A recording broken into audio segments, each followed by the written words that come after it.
Et ne donnez pas de leçons, et ne donnez pas de leçons, s'il vous plaît. Surtout pas à moi. Surtout pas à moi. Et vous m'accusez, moi, de pluralisme. C'est eux qui veulent pas venir. C'est eux qui ne veulent pas venir. Salut à tous, Cryptech pour vous décrypter l'actualité. Christophe Deloire, patron de Reporters sans frontières et fervent défenseur de la liberté de presse, balance que CNews n'est rien d'autre qu'une chaîne d'extrême droite qui n'invite jamais des gens d'autres bords politiques. Ce qui ne plaît pas du tout à Pascal Pro qui pète un câble sur Christophe Deloire. Peut-être était-ce trop dur d'attendre la vérité balancée en pleine gueule? Regardez, on en parle juste après. Il me semble que Fox News est quand même une forme de modèle pour CNews. Mais pas du je me tout. trompe. Mais pas du tout. Mais vous vous trompez. Qui vous avez cru voir ça? CNews, rappelez-moi, est inspiré quand même de quelle chaîne? De Fox News. Mais vous êtes sérieux en disant ça? Oui, je suis sérieux. Et CB News, et CB News, c'est inspiré de Fox News? News, ça veut dire information. Mais enfin, vous êtes sérieux? C'est-à-dire que vous faites le rapport entre Fox News et CNews parce qu'il y a News?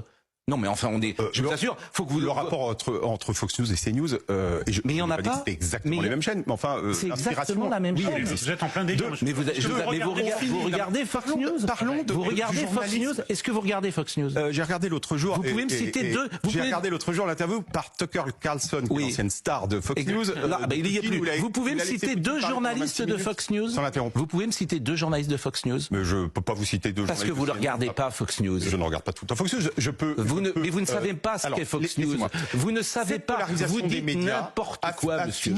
Vous ne pouvez même pas me citer deux journalistes de Fox News. A fini par fragmenter la société américaine et à la fin, les États-Unis se retrouvent avec des gens qui non seulement veulent plus vivre dans le même pays, mais qui en plus sont au bord de la guerre civile.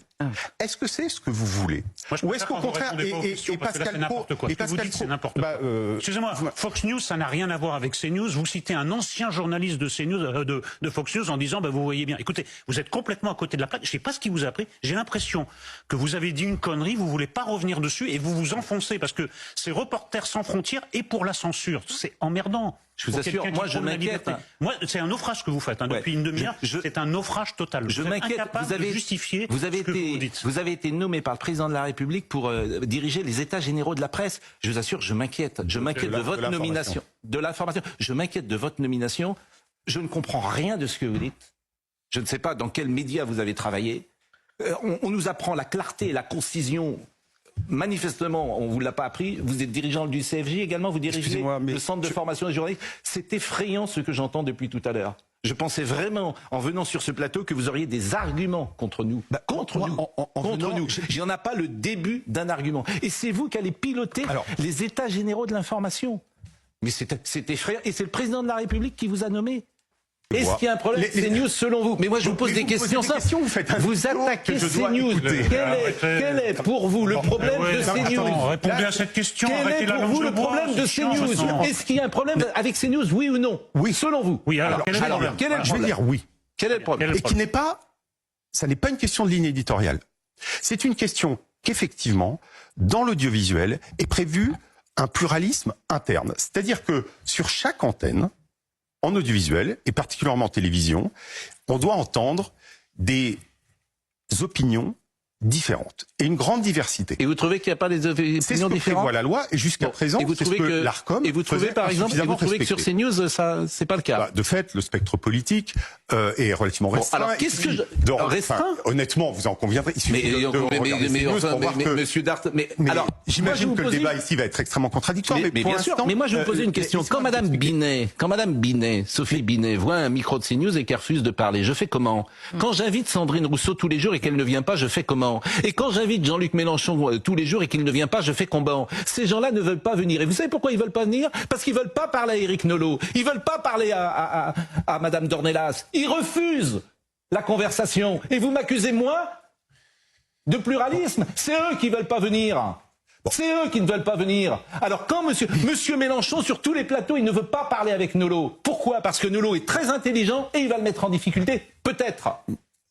Peut-être. Donc ne parlez pas de pluralisme, s'il vous plaît.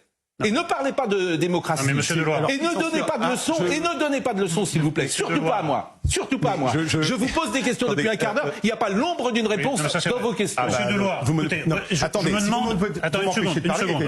On ne vous a pas parlé encore. Je vous ai pas parlé encore. Admettez que vous avez dit une connerie, on passe à autre chose. Parce que là, je vais vous dire comment c'est perçu. Vous êtes incapable de répondre à la question très simple. Vous avez dit, CNews teste la démocratie, vous êtes infoutu de donner le moindre fait. Alors moi, je vais vous expliquer ce qui se passe. Il y a une mise au pas de tout ce qui ressemble à une dissidence sur la base d'un syllogisme. Tous les gens qui s'éloignent d'un iota de la doxa sont classés à l'extrême droite. Une fois que tout le monde est classé à l'extrême droite, vous arrivez en disant « Regardez à CNews, ils sont tous d'extrême droite ». C'est anormal, il faut faire quelque chose. Donc c'est basé sur un syllogisme complètement absurde. Vous n'arrivez pas à assumer parce que vous vous appelez Reporters sans frontières et maintenant vous êtes Reporters avec frontières. C'est-à-dire que vous voulez que tous les journalistes soient à l'intérieur de frontières idéologiques bien précises. Ce que vous faites, c'est absolument honteux et inadmissible. Certes, Christophe Deloire n'a pas bien défendu ses idées, mais ce n'est pas pour autant qu'il a tort. Depuis le rachat par Vincent Bolloré en 2016, la chaîne a converti l'essentiel de ses programmes en talk-show polémiques, où, selon le rapport de l'Arcom de décembre 2023, 92% des intervenants sont classés à droite et seuls 3% viennent de la gauche. En février 2024, le Conseil d'État a mis en demeure l'Arcom pour manque de pluralisme.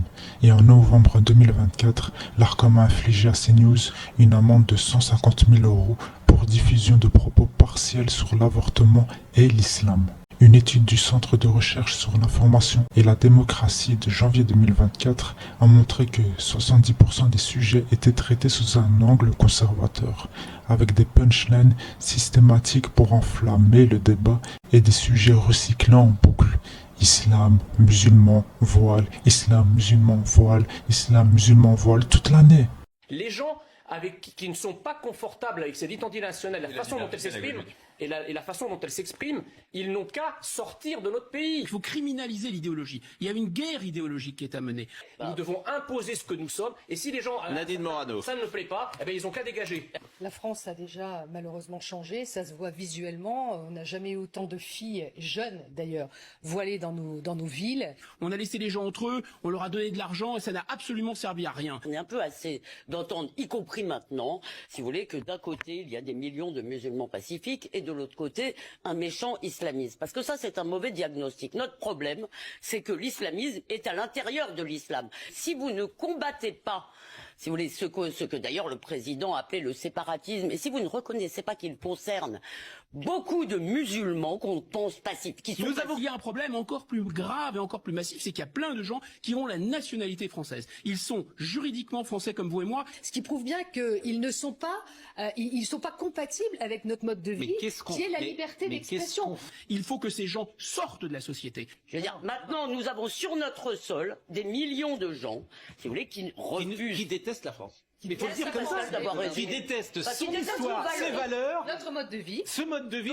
Je le dis, ça peut choquer. Il faut rétablir le bagne. Si on continue à laisser penser de l'autre côté de la Méditerranée que la France est open bar, ça va continuer. Regarde tous les mineurs marocains qui sont en situation irrégulière sur le territoire en France, dans la couronne parisienne, comme chez moi, dans un charter. C'est l'état de droit, en gros, qui est le synonyme de notre désarmement. Oui. Et que nous sommes ligotés par notre droit de l'homisme, englués. Si vous voulez, que les droits, c'est toujours pour ceux qui nous attaquent. On a peur de tout. Si on veut rester soi, on reste soi chez soi. Je suis d'accord. Il y a des gens qui ne veulent plus vivre avec nous et qui veulent nous agresser. Oui. Il y a des gens sur le sol français, qui détestent l'histoire de France, qui détestent les héros français, qui détestent les mœurs françaises, qui détestent notre façon de vivre et qui sont en colère contre nous parce qu'ils sont nourris au lait victimaire depuis des années et on leur a expliqué que la France est mal conduite avec eux.